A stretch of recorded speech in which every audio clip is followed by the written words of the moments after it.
Hi மக்களே, விவசாயின்னு ஒரு தோட்டத்துக்கு தான் வந்திருக்கோம். அங்கே பாருங்கள், விவசாயின் தோட்டத்தில் எந்த இடத்துல நிற்கிறோம், கிட்டத்தட்ட இப்போ வந்து வெண்டைக்காயோட தோட்டத்தில் தான் நிற்கிறோம். வெண்டைக்காய்லாம் எப்படி இருக்குது, காய்ச்சிருக்கு அப்படின்னு சொல்லிட்டு பார்க்கலாம். கிட்டத்தட்ட முடிஞ்சிச்சின்னு சொன்னாங்க. இந்த டைமில் வந்திருக்கோம், வந்தாச்சு. போயிட்டு வீடியோ எடுத்து எப்படிலாம் இருக்குன்னு சொல்லிட்டு பார்க்கலாருங்க. மக்களே பாருங்கள், இது வரைக்கும் வெண்டைக்காயை தான் சாப்பிட்ருப்பீங்க. வெண்டைக்காயோட செடி, வெண்டைக்காய் எப்படி வளருது அப்படின்னு சொல்லிட்டு நீங்கள் பாருங்கள். கிட்டத்தட்ட வெண்டைக்காய் வந்து கீழே தொங்க மாட்டுதுங்க, மேலே வளர்ந்துட்டுருக்கு. ஒரு வெண்டைக்காயும் பார்க்க சொல்ல ரொம்ப அழகாக இருக்குங்க. நானே ஃபஸ்ட் டைம் இப்போ தான் பார்க்குறேன். இங்கே பாருங்கள், பூச்சி வச்சுருக்குங்க. நல்ல வெண்டைக்காய்னு நினைக்கிறேன். எல்லாமே சாப்பிட்டுட்ருக்கு, எல்லாம் முத்தி போயிட்டுருக்கு கடைசி டைமில். ஆனால் வெண்டைக்காய் பார்க்கறதுக்கு ரொம்ப சூப்பராக இருக்குது மக்களே. பாருங்கள், வெண்டைக்காயை பாருங்களேன், இப்படி கொத்து கொத்தாக காய்ச்சிருக்கு. ஓரளவுக்கு அப்படியே பறிச்சுக்கிட்டு விட்டுட்டாங்கன்னு நினைக்கிறேன். எவ்வளோ வெண்டைக்காய் இருக்குது பாருங்கள். கிட்டத்தட்ட பறிச்சா 30 கிலோ வெண்டைக்காய் தேர்ன்னு நினைக்கிறேன். பாருங்கள், நான் எங்கே இருக்கேன் அப்படின்னு சொல்லிட்டு வெண்டைக்காயோட நடு பகுதியில் இருக்கிறேன். இவ்வளோ வெண்டைக்காய் இருக்கும் அப்படின்னு சொல்லிட்டு நினச்சி பார்க்கல. அவ்வளோ வெண்டைக்காய் இருக்குது மக்களே. இந்த பக்கமாக அந்த வெண்டைக்காய் பாருங்க, பக்கத்தில் அங்கேயும் ஃபுல்லாக வெண்டைக்காவாக இருக்குது மக்களே.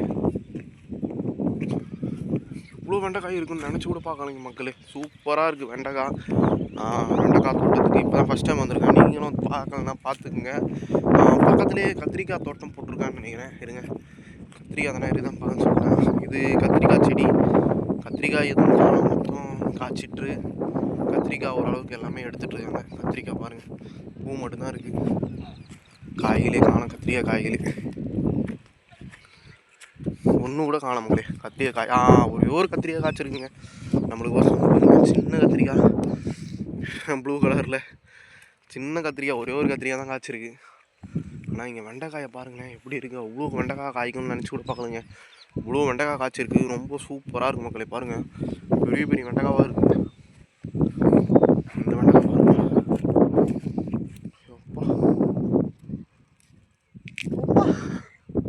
உடைக்க முடியலைங்க அது வெண்டைக்காவை. அப்பா என்னங்க இது, நானும் கை வச்சு பிடிச்சேன் இந்த வெண்டைக்காவை, வரவே இல்லை. அவ்வளோ டைட்டாக இருக்குங்க வெண்டைக்காய். இப்போ விவசாயிகள் எப்படி பறிப்பாங்க பாருங்க. அதுவும் பாருங்க, செங்குத்தாக காய்ச்சிருக்குங்க ஒன்று ஒன்றும். கரெக்டாக சூரிய ஒளிக்குங்க பாருங்கள், கீழே அப்படியே தூக்கினா மேலே சூரிய ஒளிக்கு ஏற்ற மாதிரி அப்படியே வெண்டைக்காய் மேலே பக்கம் காய்ச்சிருக்கு. யாருக்கெல்லாம் சொல்லுங்க. ஆனால் வெண்டைக்காய் நீட்டாக மேலே தாங்க வளருது. நான் இப்போ தான் ஃபஸ்ட் டைம் பார்க்குறேன். இதுக்கு முன்னாடி வெண்டைக்காய் செடி பார்த்ததில்ல. நானே எதிர்ச்சியாக இந்த பக்கம் வந்தேன், பார்த்தா வெண்டைக்காய் செடி இங்கே போட்டுருந்தாங்க. அதனால் அழகாக வந்து பார்த்தேன். பார்த்த இடத்துல வெண்டைக்காய் அங்கேயும் இங்கேயும் காய்ச்சிட்ருக்கு. இப்போது வந்து அறுவடை முடிஞ்சிச்சு, அதனால் மொத்தம் அப்படியே காய விட்டுட்டாங்க. அடுத்த அறுவடை என்ன போட போகிறாங்கன்னு தெரில. என்ன போடுறாங்கன்னு சொல்லிட்டு பார்த்துட்டு நான் உங்களுக்கு இன்ஃபார்ம் பண்ணுறேன். அப்படியே இந்த வீடியோ பிடிச்சிருந்தா ஒரு லைக் பண்ணி தெரிவிங்க. அடுத்த ஒரு நல்ல வீடியோ அப்போ தான் உங்களுக்கோசம் நான் போட முடியும். டாட்டா பாய் பாய்ங்க. பாருங்கள்.